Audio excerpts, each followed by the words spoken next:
ची रचना रूपी जडले लोचन.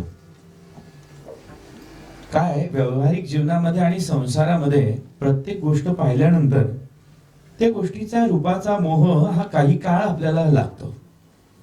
म्हणजे आज जी वस्तू आपल्याला आवडली आहे उद्या दुसरीच आवडत असते. आज जे आपल्याला पाहायला छान वाटतंय काही काळानं तिचा पुन्हा कंटाळा यायला लागतो आणि काय तेच तेच तेच तेच म्हणून आपण डीपी सारखे बदलत राहतो.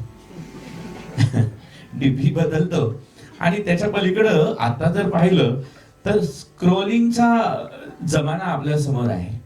म्हणजे 30 सेकंदाच्या वरती एखादी गोष्ट आपण पाहू शकत नाही. सारखं असं फिरवत फिरवत फिरवत फिरवत सारखं चालू असतं. आलेलं ढकललंय, ढकललेलं पुढं चाललंय, पुढचं पुढं चाललंय, पण नेमकं काय बघायचंय हे आपल्याला अजूनही कळत नाही. परंतु असं एखादं रूप ज्याला पाहिल्यानंतर पाहतच राहावं. किती पाहावं तर देहभाव हरपला तुझं पाहता विठ्ठला.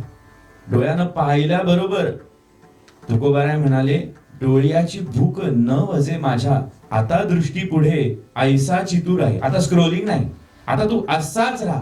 किती वेळ राहा? जो मी तुझं पाहे पांडुरंगा, जोपर्यंत मी तुला पाहतोय तोपर्यंत तू असाच राहा. खरं पाहायला गेलं तर हे दुसरं रूप कोणतं आहे हो?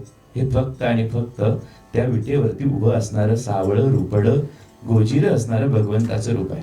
त्याला पाहत राहावं आणि पाहिल्यानंतर इतकं पाहावं की देहभान विसरून त्याला पाहत राहावं.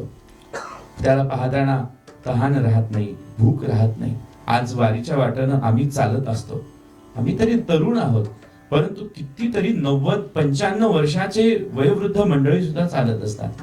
चालताना तहान नाही लागत, भूक लागत नाही. वारा असतो, पाऊस असतो, ऊन असतो, काही असू दे, परंतु त्याच्यामध्ये आणि त्याला पाहिलं की सगळं काही विसरायला होतं. आणि म्हणून अशा रूपाचं वर्णन तुकोबाराय म्हणाले, एकदा त्याला पाहिलं की मग मात्र तुका म्हणे नव्हे परती, तुझ्या दर्शने मागुती. तुझ्या दर्शन झाल्यानंतर मग मात्र पुन्हा माघारी फिरता येत नाही. अशा या सुंदर रूपाचं वर्णन करणारा हा गोड अभंग आहे. रूपी जडले लोचन, पायी स्थिरावले मन, देह भाव हरपला तुझं पाहता विठ्ठला. नागेश दादांना मी विनंती करतो त्यांच्या सुरेल स्वरांमधून आपण हा सादर करावा.